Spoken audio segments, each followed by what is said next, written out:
Good morning, students. In today's class, I'm just trying to remove your exam phobia. Yes, your exam phobia, because you know all the topics very well, your concepts are very clear, but you get confused in the question. So that's why we are here today to discuss the question on the topics that we have discussed till yet. Okay? So first of all, assertion reason questions. I know that you all are aware about the assertion reason questions because in 9th class also these are types of questions are there. So let us read out the statement. The following questions contain two statement followed by assertion and reason. कि आपको जो भी दिया हुआ है आगे जितने भी क्वेश्चंस है it have two statement. The name of the first statement is assertion and name of second statement is reason. You have to choose the correct option according to the following. अब आपको option का choose करना है according to the following. A option होगा if both A and R are correct means दोनों assertion और reason के statement आपके करेक्ट है. मीन्स असर्शन वाला statement both the statement are correct. आपको लिंक कुछ नहीं देखना, आपको सिर्फ देखना है दोनों स्टेटमेंट सही लिखे हैं, ट्रू है और फॉल्स है. ठीक है, सबसे पहले आपको ये देखना है. उसके बाद जब आप देख लोगे तब आप देखोगे is there any relation between these two. जैसे फर्स्ट स्टेप में है both A and R are true and R is the correct explanation of A. Means एक ऐसा स्टेटमेंट दिया. पहले आप देखोगे A और इसमें assertion और reason में first of all you are going to see that कि आपका जो असर्शन होगा पहले आपको देखना है A and R both are correct और नॉट. मतलब आपको ट्रू फॉल्स की तरह देखना है कि ए ट्रू है और आर भी ट्रू है या नहीं. उसके बाद आपको एक क्वेश्चन फॉर्म में देखना है कि ए एक क्वेश्चन फॉर्म में दिया हुआ है और आर उसका रीज़न है या नहीं. पहला चीज़ तो यही है ए और आर का करेक्ट देखना है. ए और आर करेक्ट है तो ठीक है. ए और आर अगर करेक्ट हो गए तो next thing you have to see that कि आपको क्या करना है. ए को एक क्वेश्चन फॉर्म में देखो, ए को एक क्वेश्चन बना के देखो और आप देखो R is the reason for that और नॉट. अगर है तो ए ऑप्शन है. Second option A and R correct तो है but R is not the correct explanation of A. दोनों करेक्ट हैं but R is not a correct explanation of A. Statement दोनों अपनी जगह सही है बट रीज़न करेक्ट एक्सप्लेनेशन नहीं है असर्शन का. Next A is true but R is false. D option में क्या आएगा? R is false to state R is true statement but A is false statement. So this is about the question. So now let us discuss the assertion reason question. Assertion दिया हुआ है first question में. While dissolving an acid or base in water, the acid must always be added slowly to water with constant stirring.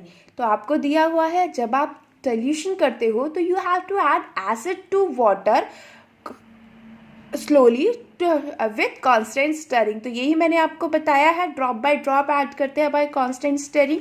तो it means this statement is true. ये statement मेरा क्या हो गया? ट्रू हो गया. सेकेंड देखिए रीजन. डिजॉल्विंग एन एसिड और base in water is highly exothermic reaction. यही बताया था, हीट रिलीज होती है. So this is also true. Now just see the relation. क्या क्वेश्चन था या मैंने आपको बताया था क्वेश्चन क्या था. क्वेश्चन क्या होता है? Why it is recommended to add acid to water slowly with constant stirring. या फिर हम कहते हैं why it is not recommended to add water to acid, instead we are adding acid to water. तो उसका मैंने आंसर क्या बताया था आपको? Because the process is highly exothermic in nature. तो इसी से रिलेट कर रहा था या नहीं? एक्सोथर्मिक से था या नहीं? So this means the option correct will be A. तो इस केस में ऑप्शन कौन सा करेक्ट हो गया? ए हो गया because reason is the correct explanation for assertion. Now let us discuss about the second question. Assertion है phenolphthalein gives pink color in basing solution. Yes, it is true. Base के साथ pink colour देता है. Next reason phenolphthalein is a natural indicator. False है. ये क्या है? False. तो यानी आपका assertion ट्रू है और रीजन फॉल्स है. तो ऑप्शन देखिए और आंसर लिखिए. Next assertion. Carbonic acid is a strong acid. No, it is a weak acid because it is not completely ionized. Carbonic acid एक weak acid होता है. It means this statement is false. A strong acid dissociate completely in water. Yes, ये statement तो सही. यही तो बताया था स्ट्रॉन्ग एसिड क्या होता है? कंप्लीटली डिसोसिएट हो जाते हैं. तो दिस इज ट्रू. तो यहाँ पर आपका क्या हो गया? ए ट्रू हो गया और रीजन आपका ए फॉल्स हो, असर्शन फॉल्स हो गया, रीजन आपका ट्रू हो गया. नेक्स्ट क्वेश्चन पे आइए. असर्शन दिया हुआ है the acidity of magnesium hydroxide is 2। मैंने आपको क्या बताया था, एसिडिटी हम किससे भी नहीं बताते हैं, the number of OH minus ion present. तो OH कितना है, 2 है, तो it means it's acidity is 2।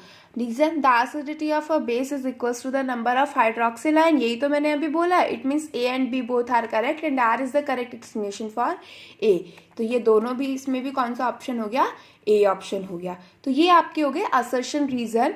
These question will comes in 1 mark along with very short answer questions and MCQs के साथ, ये 1 मार्क में ही आते हैं क्वेश्चंस आपके। Okay, so now let us discuss the next question. उसके बाद आपके 1 मार्क के डायरेक्ट अभी तक 3 मार्क्स के आते थे, जो लास्ट ईयर पैटर्न था, मतलब इस ईयर जो एग्जाम्स हुए हैं, in that exam 3 marks questions ही आते हैं, 2 मार्क क्वेश्चन नहीं थे। So let us discuss about 3 mark question. आपके 1 मार्क, 3 मार्क और 5 मार्क क्वेश्चन होते हैं।